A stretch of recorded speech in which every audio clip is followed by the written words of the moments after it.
My narcissistic son-in-law dumped his 3 chaotic children on me, claiming I was doing nothing anyway. He had no idea his professional consulting fee for Project Phoenix would be 51,50,000 delivered on his own stage. Before continuing, write where you are from or what time it is. The quiet in my home wasn't just silence. It was a fortress, built over decades of deliberate choice. At 68, having spent a lifetime as a university provost and a specialist in complex logistical systems, I had earned this peace. My retirement, a 6-month study in perfect order, was suddenly breached by a verbal grenade fired by my son-in-law, Rex Sterling. "Helen," he began, skipping any familial pleasantries. His voice, slick and overconfident, always sounded like he was selling something, even to me. "Dana and I are completely burned out. We're flying to Bali for a week. Total recharge. You know, unplug." I knew nothing of the kind. My late husband and I had built our careers working 60-hour weeks while raising our daughter, Dana. We didn't unplug. We endured. We were tired, and we carried on.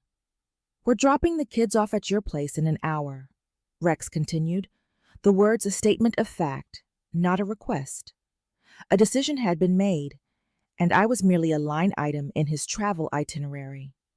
Then came the poison-tipped phrase, "You're home doing nothing anyway. It's the least you can do." Doing nothing.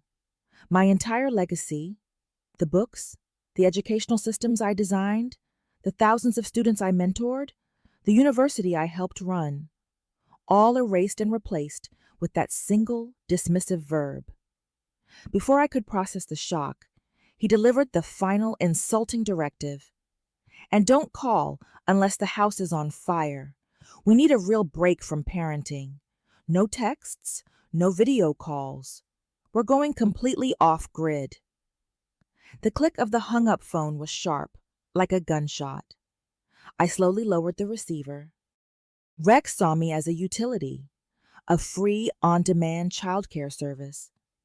I had tolerated his arrogance for Dana's sake, watching her brilliant creative light shrink in the shadow of his tacky, self-help empire.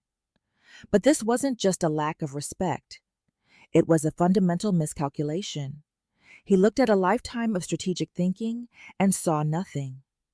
He had no idea he was initiating a professional consultation with Dr. Helen Grant, the systems analyst.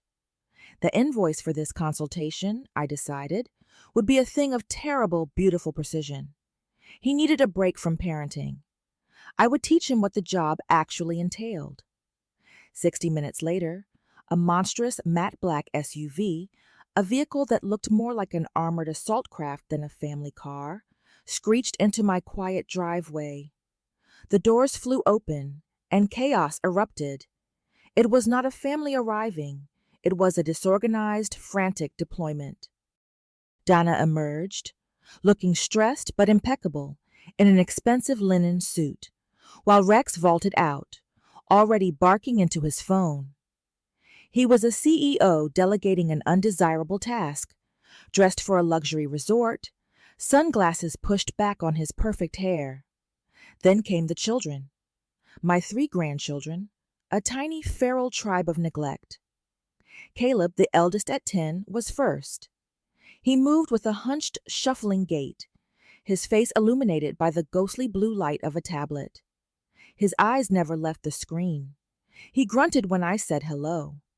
He was a zombie, his consciousness captive to the glowing rectangle in his hands. Next was 7-year-old Zoe, already in the throes of a Category 5 tantrum. "But I want the pink one!" she shrieked, tears streaming down a face contorted with fury. "Not the purple one!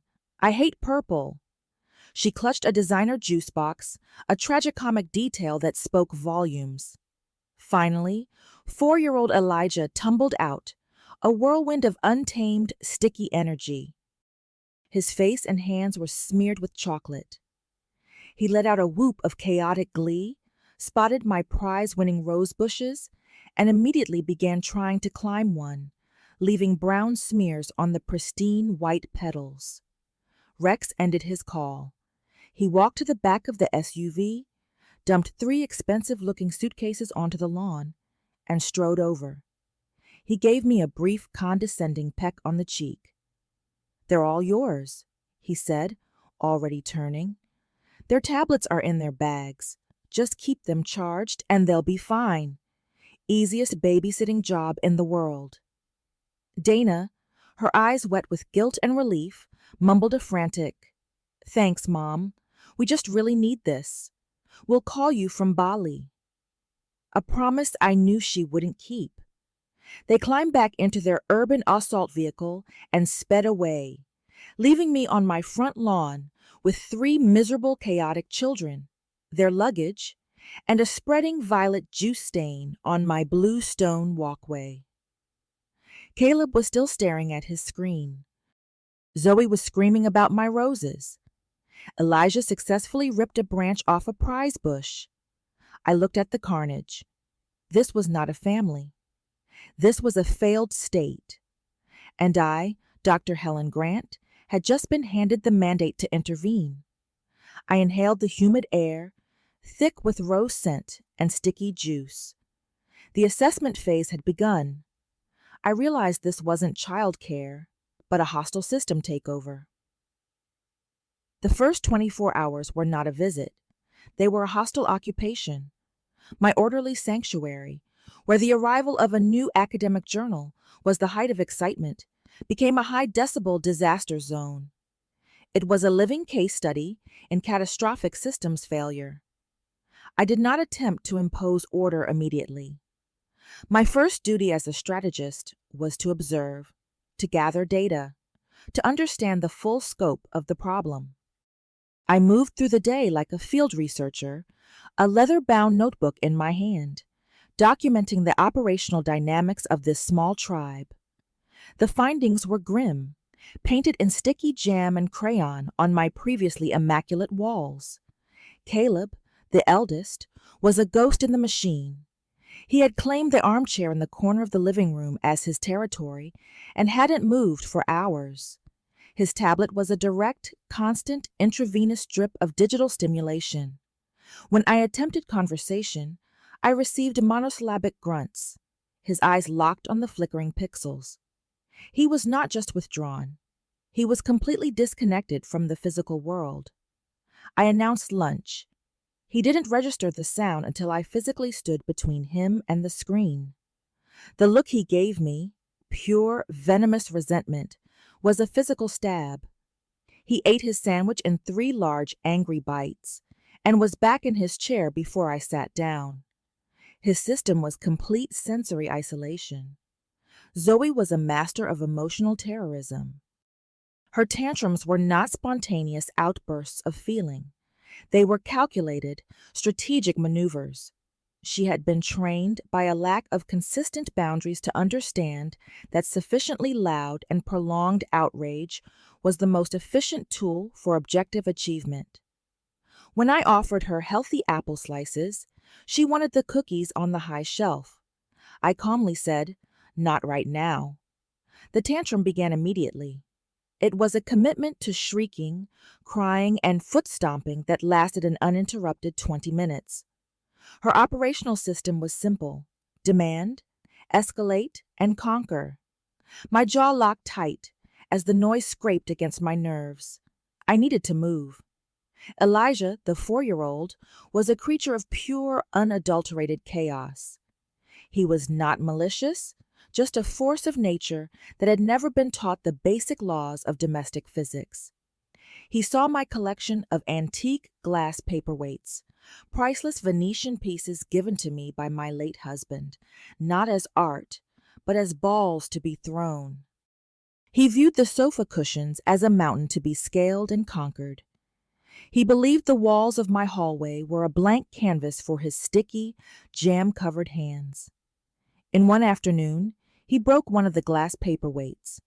The one shaped like a tiny frozen galaxy unspooled 3 entire rolls of toilet paper and managed to lock himself in the pantry, giggling madly. The tiny, glittering galaxy of glass shattered, and the sound was my heart sinking. By evening, I was deeply, profoundly alarmed. The house was a wreck, and the children were miserable, each trapped in a dysfunctional behavioral loop. They were not a team. They were three isolated, competing entities, each employing a flawed strategy to navigate a world without rules. This was not simply kids being a handful. This was the direct, predictable result of a catastrophic failure in the most critical system of all, parenting. Rex and Dana hadn't been raising children. They had been managing a series of inconveniences with the path of least resistance. Screams for the quiet one, capitulation for the loud one, and benign neglect for the wild one. After I finally managed to tuck them into bed, a process that involved negotiation, bribery, which I instantly regretted, and a storm of protest, I retreated to my study. The exhaustion of the day fell away, replaced by the familiar electric hum of a complex problem demanding a systematic solution. The challenge was no longer personal. It was professional. I picked up a fresh sheet of paper. The problem was clear, the variables defined, and the objective set. I wrote the name of the new system at the top of the page. It had to be bold. It had to signal rebirth. I wrote the name of the new system, Project Phoenix, knowing the bill was coming. My study, the room where I had written 3 books and countless papers, became a war room. The objective of Project Phoenix was to take the ashes of this failed domestic system and, in 7 days, construct something functional, something orderly, something that could rise. I was drafting a proposal for a high-stakes, short-term institutional turnaround. The new system would be built on 3 non-negotiable pillars: structure, contribution, and engagement. First, structure. I created a large color-coded grid, the protocol matrix, listing the days and hours. No screen time before 4 p.m. No unstructured time before 9 a.m. 7:30 a.m. breakfast. 8 a.m. contribution hour. 1 p.m. quiet time, unken no screens, period. This chart was a visual, non-negotiable map of their new reality, replacing the chaos they craved. Second, contribution. This was the critical antidote to the entitlement I had witnessed. I designed a household logistics board. Caleb, 10, was the lead librarian and refuse logistics officer, taking out recycling. Zoe, 7, was the nutritional support assistant, feeding the cat, clearing her plate, and the daily weather reporter. Elijah, 4, was the asset relocation specialist, putting toys in a designated bin, and hydration manager, watering one specific indestructible fern. These were not chores. They were contributions to the successful operation of our shared system. Third, engagement. This was the direct assault on the digital pacification strategy. I created a week-long curriculum of screen-free activities. For Caleb, I leveraged his aptitude for focused screen activity into the physical world, a complex multi-stage model rocketry kit. It required focus, following instructions, and fine motor skills. The final launch was a tangible reward. For Zoe, I addressed her emotional dysregulation head-on, the creation of a large feelings chart. We would spend time identifying and drawing emotions, discussing healthier ways to express them than shrieking. For Elijah, the chaos, his boundless energy needed channeling, a large-scale outdoor fort-building initiative using old blankets, branches, and boxes.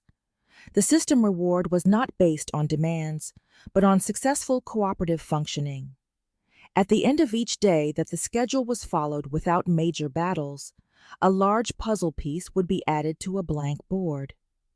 If the entire puzzle was complete by the end of the week, it would reveal a picture of our destination, the Science Museum, followed by a celebratory ice cream feast. I looked at the plan spread out on my desk. It was comprehensive, layered, and surgically precise. Rex thought he had dropped his children off for free babysitting. He had just enrolled them in the Helen Grant Academy for Systemic Reformation. The rollout began the next morning at precisely 7 a.m. It was met with immediate, fierce, and predictable resistance. I hadn't initiated a new schedule. I had declared war on anarchy. The first battle was over Caleb's tablet. I found him in his armchair, already deep in the glowing abyss. I didn't ask. I informed. Operational hours were now 4 p.m. to 5 p.m. daily, per the protocol matrix.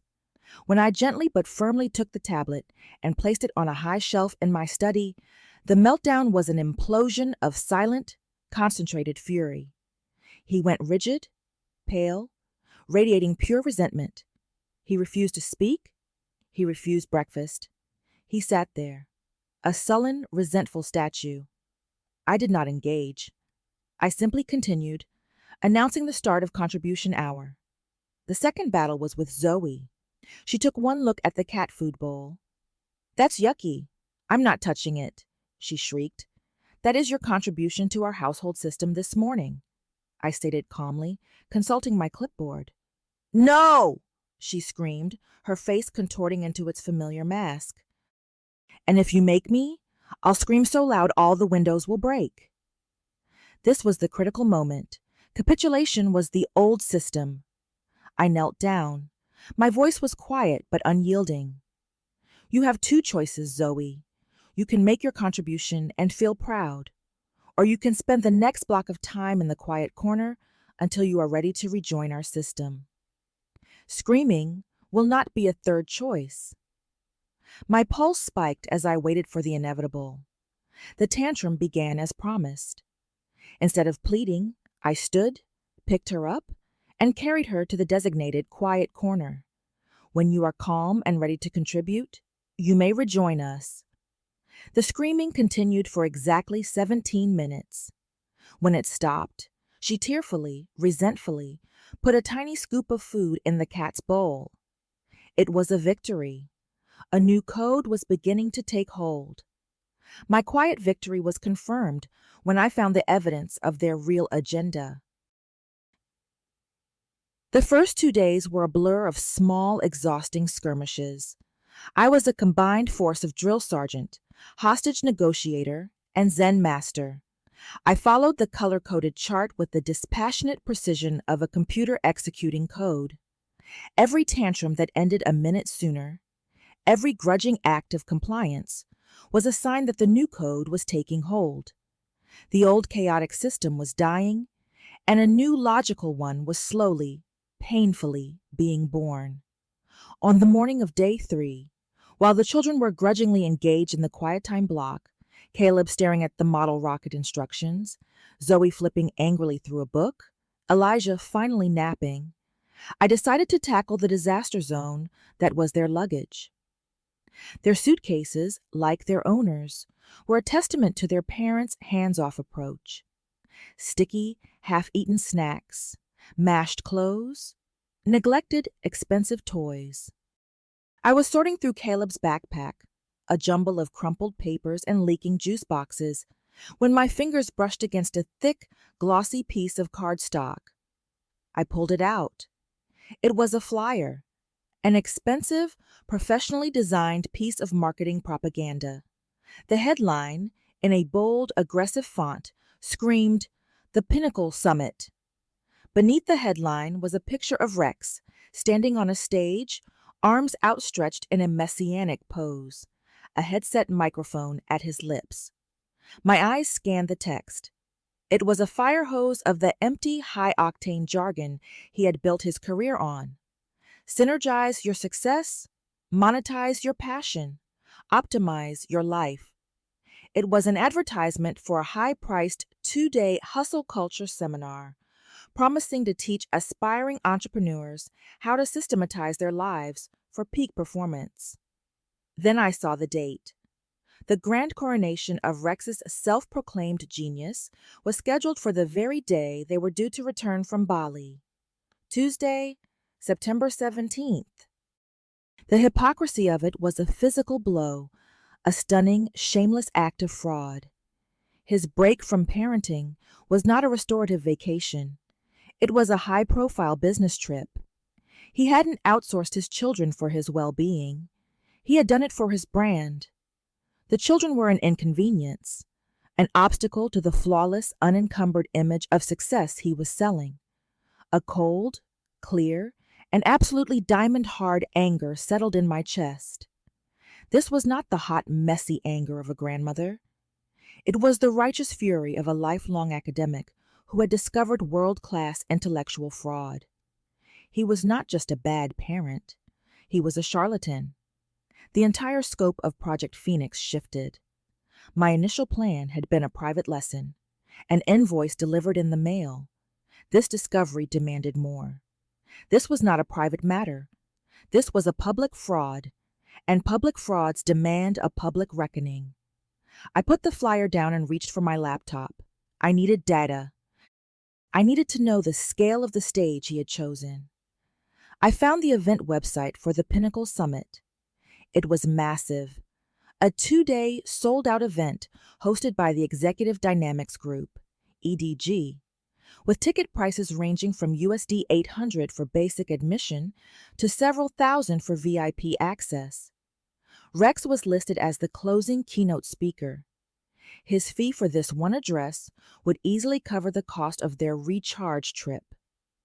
He was trading his family for a paycheck and the applause of strangers. The screen glowed with his triumphant, smug face. He wanted to be hailed as a master of systems. Very well. A new, more audacious plan began to form. He would have his audience. He would have his stage. But I would be the one to deliver the keynote address. The private lesson was over. I realized the private lesson was over, and the public execution was about to begin. The trap was set.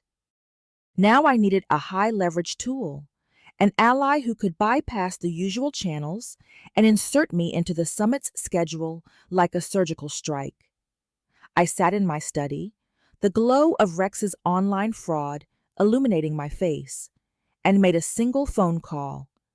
The woman who answered was Alara Vance, a name that carried immense weight in the city's corporate and philanthropic circles. A sharp, brilliant, and utterly unsentimental businesswoman, she now sat on the board of the Executive Dynamics Group, EDG, the primary sponsor of Rex's summit. Helen, Ilara's voice was brisk, non-nonsense. To what do I owe this? I thought you were enjoying the quiet joys of retirement. Retirement has been temporarily postponed due to a domestic systems failure, I replied, keeping my voice dry. I find myself in need of a rather unusual favor, Alara, a slot at that ridiculous Pinnacle Summit this weekend. There was a moment of stunned silence. You?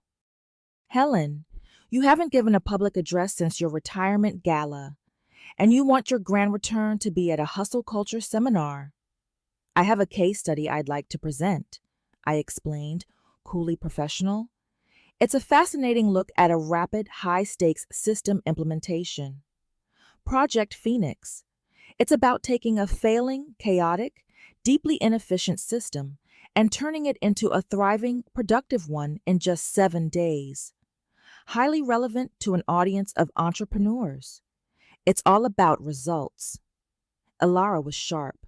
She heard the steel beneath the academic language. A failing system, you say? She asked, a knowing, predatory gleam in her tone. This wouldn't happen to involve that son-in-law of yours, the one who sells snake oil on the internet, would it? I can neither confirm nor deny the specifics of the case study until the presentation itself, I replied, the model of academic discretion.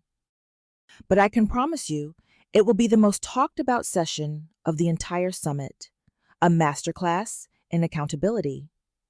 I heard her swift intake of breath. Consider it done, then, she said, her voice filled with gleeful excitement. I'll make the call. They'll be thrilled to have the legendary Dr. Helen Grant on their stage. We'll bill it as a surprise visionary keynote, right before the closing speaker. Thank you, Alara. One detail. I need full control of my tech, and I will not be sending the presentation in advance.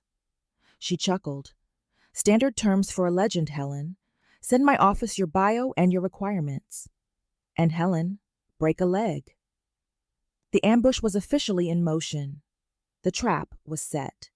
The bait was my own legendary name, which would lend the superficial event some desperately needed intellectual gravitas.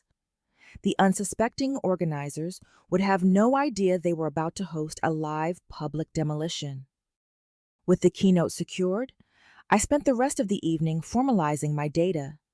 I created the charts, compiling the evidence of the children's transformation. The graph charting the dramatic reduction in negative behavioral incidents was particularly satisfying. Just as I was about to close the laptop, my phone buzzed. It was a text message from an unknown number, a Bali burner phone. It was Dana. Hey, Mom. Amazing trip. So refreshed. We're heading straight to the hotel for Rex's summit. So proud. We'll swing by to pick up the kids sometime after it's over. Hope they weren't too much trouble. See you later. The message was a perfect distillation of their entire worldview. Breezy, self-absorbed, and utterly clueless. No question about the children's welfare, only a logistical statement and a casual dismissal. Hope they weren't too much trouble. I looked at the text. I looked at the charts on my screen, quantifying the value of the trouble they had outsourced. The 3 small, happy human beings were upstairs, asleep. My daughter had completely missed the point. And the danger. I tucked my phone away. The consultation was running on budget and on schedule. The tuition for this entire operation was about to become astronomical. The Science Museum was a celebration. It was the victory lap of Project Phoenix. The children were not the chaotic creatures who had been dropped on my lawn. They were curious, engaged, and cooperative. Caleb spent an hour at the aerospace exhibit, explaining the principles of aerodynamics in minute detail, pointing out features on a real rocket that matched his model. Zoe, in the human biology section, proudly identified the different emotions on the faces of the anatomical models, demonstrating the mastery of her feelings chart. Elijah was mesmerized by the simple, elegant logic of a pendulum, his chaotic energy tamed by the beauty of a predictable system. As we left, their faces sticky with celebratory ice cream, I felt a familiar, profound pang of sorrow. They were wonderful, brilliant, fascinating human beings, and Rex and Dana were missing it all. They were trading these precious, authentic moments of connection for the cheap, fleeting applause of strangers. We drove not home, but directly to the city's largest luxury hotel. The children, dressed in the new clean clothes I had bought them, looked like the well-cared-for, happy children they had become. They were about to become the star witnesses in the public trial of their own parents. They were just excited for another adventure. I was ready to lead them into the final decisive battle. The hotel lobby was a swarm of aggressive ambition. It was filled with sharp, expensive suits, their faces a uniform mask of hungry, competitive energy. This was the congregation of Rex's Hustle Church, gathered to worship at the feet of their guru. We navigated the crowd, a quiet, self-contained unit moving untouched through their frantic energy. Thanks to Alara, a discreet, professional staffer met us and led us through a side entrance, bypassing the registration desk and the glad-handing acolytes. We settled into a small private waiting room just off the main conference hall. "Dr. Grant?" the staffer said, her voice filled with respect. "Miss Vance made sure you were comfortable. You'll be on in 20 minutes. I'll come for you 5 minutes beforehand." I thanked her. The children, wide-eyed at the scale of the place, settled down with the books I had brought. Caleb was explaining the difference between solid and liquid fuel to Zoe. The calm before the storm. Inside the main hall, I could hear the swell of applause. Rex and Dana were making their grand entrance, the triumphant king and queen of their tacky, self-made kingdom. They would take their seats in the front row, completely, blissfully unaware of the ambush about to be sprung. Their characteristic arrogance would have them assuming the event revolved around them. 5 minutes before my scheduled time, the staffer returned. "We're ready for you, Dr. Grant," she whispered. I took Caleb and Zoe by the hand. Elijah, tired from the day's adventure, was asleep in my arms. I followed the woman down a quiet, carpeted hallway that ran behind the stage. I could hear the previous speaker wrapping up her presentation on the synergy of self-branding. Then the MC's voice boomed through the speakers, energized and excited. "Thank you, Tiffany. And now, ladies and gentlemen, a true surprise. A chance to hear from a living legend in the world of systems and logistics. A woman whose work has shaped the very way we think about efficiency and organizational structure. Please welcome to the stage for a visionary keynote address, the one, the only Dr. Helen Grant." I took a deep breath. I heard the confused murmur of the crowd, then a swell of genuine, respectful applause from the older business leaders who recognized my name. I ignored them. I imagined the look on the two faces in the front row, the look of pure, uncomprehending, jaw-dropping horror. The moment the universe revealed itself to be far larger and far more dangerous than they had ever imagined. The trap had been sprung. I walked onto the stage and saw the look of uncomprehending horror on Rex's face. I walked onto the stage, not with the high-energy, fist-pumping swagger of the other speakers, but with the quiet, unshakable poise of a lifelong academic. The stage lights were hot and blinding. I couldn't see individual faces in the vast, dark sea of the audience, but I knew two of those faces, the only two that mattered, were staring at me in a state of absolute catatonic shock. Rex sat frozen, his mouth slightly open, the realization of what was happening hitting him like a physical blow. Next to him, Dana's hand flew to her mouth, her eyes wide with mounting personal and professional horror. I adjusted the microphone, my movements calm and deliberate. The children stood quietly beside me, a small, well-behaved honor guard. The confused murmur in the room died down, replaced by a tense, curious silence. "Good afternoon," I began, my voice clear and steady, the voice of a provost addressing a new class of students. "My name is Dr. Helen Grant.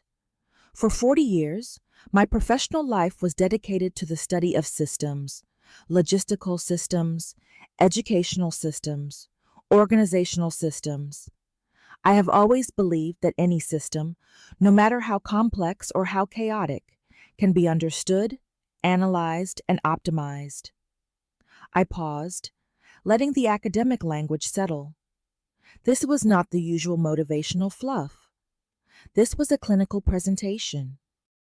"Today," I continued, "I am here to present a case study, a look at a recent short-term consultation I undertook. I call it Project Phoenix."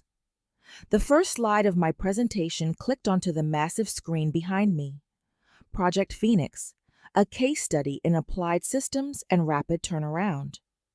"The objective," I said, my voice the cool, dispassionate instrument of a scientist, "was to analyze a critically failing domestic entity, an organization in a state of near total systemic collapse, and implement a strategic intervention to achieve measurable positive outcomes within a strictly limited 168-hour time frame." A ripple of confusion and fascination went through the audience. I clicked to the next slide. It showed the stark, side-by-side photos. Day 1, a chaotic disaster zone, and Day 7, a model of clean, productive order. The subject entity, I stated, was characterized by a complete lack of clear operational protocols, zero accountability, and a profound over-reliance on inefficient, low-yield pacification strategies. I moved through the data with crisp, relentless efficiency. I showed them the charts and graphs, one titled Reduction in Negative Behavioral Incidents, showing a dramatic day-by-day downward slope from 17 incidents on day 1 to a single incident on day 7. Another tracked screen time versus engaged activity, showing the blue bar of the tablet shrinking to a tiny, insignificant sliver, while the green bar of educational and creative engagement grew to dominate the graph. I explained the implementation of the contribution board, the strategic deployment of the feelings chart, the channeling of chaotic energy into productive, goal-oriented play. The audience of entrepreneurs, CEOs, and business leaders who respected the language of data and efficiency was captivated. They were leaning forward, taking notes. They saw a master strategist at work, solving a complex problem with brutal, beautiful logic. They had no idea the failing domestic entity was the family of the very man who organized the conference. The climax of the presentation reached its final, devastating phase. I had laid out the problem, detailed the methodology, and presented the irrefutable data. All that remained was the living proof. System success, I said, my voice resonating with a new personal authority, is not measured in charts and graphs alone. It is measured in the transformed state of its core components. The ultimate validation of Project Phoenix is standing right here beside me. I turned and smiled at my grandchildren. I would like to introduce you to the lead subjects of my case study. I knelt down beside Caleb. This is the project's lead engineer, I said, filled with genuine maternal pride. Caleb, would you like to show everyone what you built this week? Caleb, who a week ago would not have made eye contact, stepped forward with a quiet, newfound confidence. He held up his finished model rocket, a complex, beautifully constructed piece of amateur engineering. He looked out at the vast, silent audience, and he did not flinch. It's a 2-stage rocket with a parachute deployment system, he said, his voice clear and steady. Grandma taught me about thrust and trajectory. We're going to launch it on Saturday. A wave of astonished, appreciative applause swept through the room. I stood and turned to Zoe. And this is our Chief Emotional Intelligence Officer, I said. She giggled. Zoe, can you tell everyone about the most important tool we implemented this week? Zoe, once a vessel of pure, unmanaged rage, stepped forward and pointed to the image of the feelings chart on the screen. That's our feelings chart, she said, her voice bright and proud. When you feel frustrated, you use your words instead of screaming. It's more effective. The audience laughed, a warm, genuine sound of delight and admiration. They were utterly charmed, seeing the undeniable, heartwarming proof of success. I stood straight, my gaze sweeping over the audience before finally, deliberately, landing on the 2 pale, frozen figures in the front row. It seems, I said, my voice ringing with a cold, clear, final authority, that the most valuable and complex systems in our lives are not the ones we build in our businesses, but the ones we are tasked with building in our own homes. The most important success is not the one we sell to others, but the one we live every single day. I looked directly at Rex, seeing a man hollowed out, a fraud exposed, a king dethroned in his own court.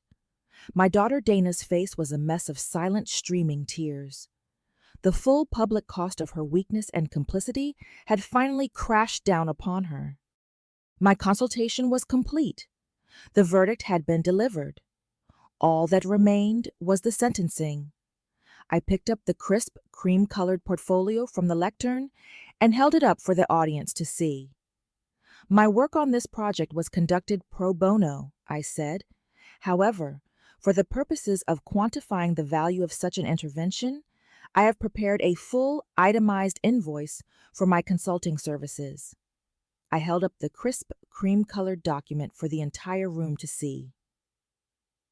I opened the portfolio and pulled out the invoice, printed on the heavy bond paper reserved for official university correspondence.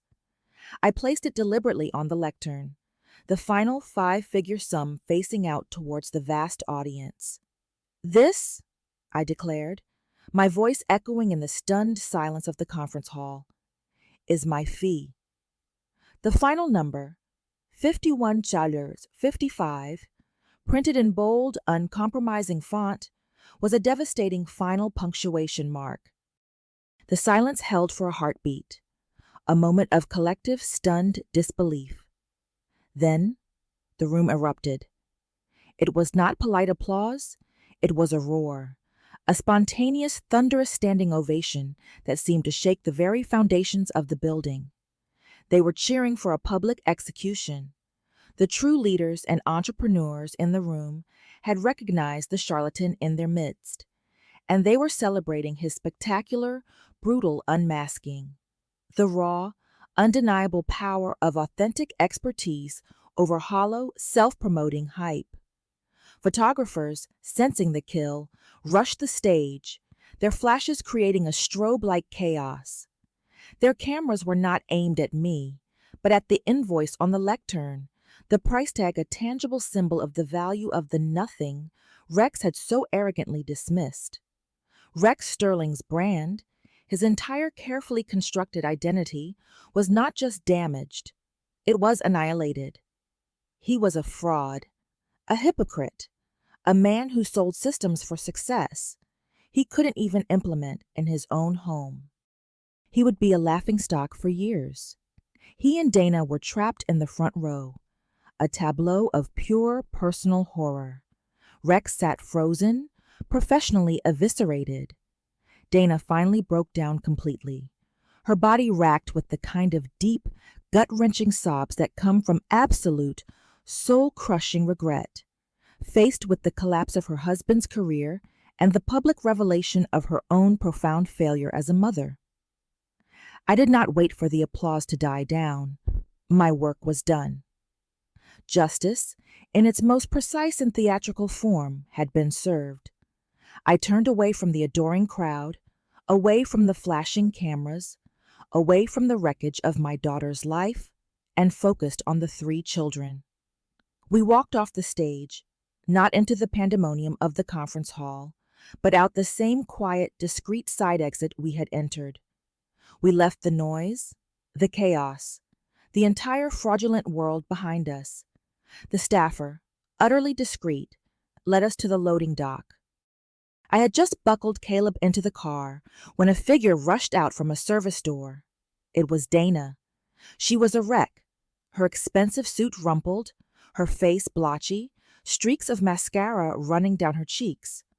"Mom, please," she choked out, grabbing my arm. "Don't do this. I'm begging you.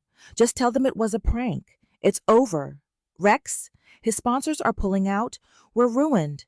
Please, what do you want? I'll do anything." Her voice was thick with desperation, focused entirely on the financial and professional ruin, not the children. I gently but firmly removed her hand from my sleeve. "What I want, Dana, is already finished. I wanted you to see the real value of what you abandoned." I gestured toward the back seat, where Caleb was now helping Zoe find her forgotten stuffed animal, their movements calm and cooperative. "Look at them, Dana. They were miserable. They were chaotic. They were failing. Now they are a functioning system. Rex was selling optimization he couldn't practice. I delivered proof of concept. The tuition is non-negotiable." Her face crumbled, but she couldn't argue the point. She finally saw the cold, hard, unassailable evidence of her neglect standing right there in the car. "And the invoice, Dana," I added, my voice softening just slightly, "is not for me. It's the price of a life lesson. It's the cost of the nothing your husband thought I was doing." I closed the car door. I didn't wait for her reply. As I pulled out of the parking garage and into the cool, clean air of the late afternoon, I felt a sense of profound, somber victory. I had not just taught my son-in-law a lesson. I had been forced to pass judgment on my own daughter. I had been forced to choose between a passive, complicit love and a hard, active, and ultimately more meaningful form of justice. I looked in the rearview mirror. Caleb was reading a book. Elijah was finally sleeping soundly against a pillow, and Zoe was humming a tune, her face peaceful. I had come out of retirement for one final, deeply personal project. The system had been rebooted. The phoenix had risen. And as I led my grandchildren towards the quiet, orderly, and loving home we had built together, I knew with a certainty that was both heartbreaking and liberating that my real work, the work of rebuilding that small family unit, was just beginning. If this story resonated with you, leave a like and consider subscribing.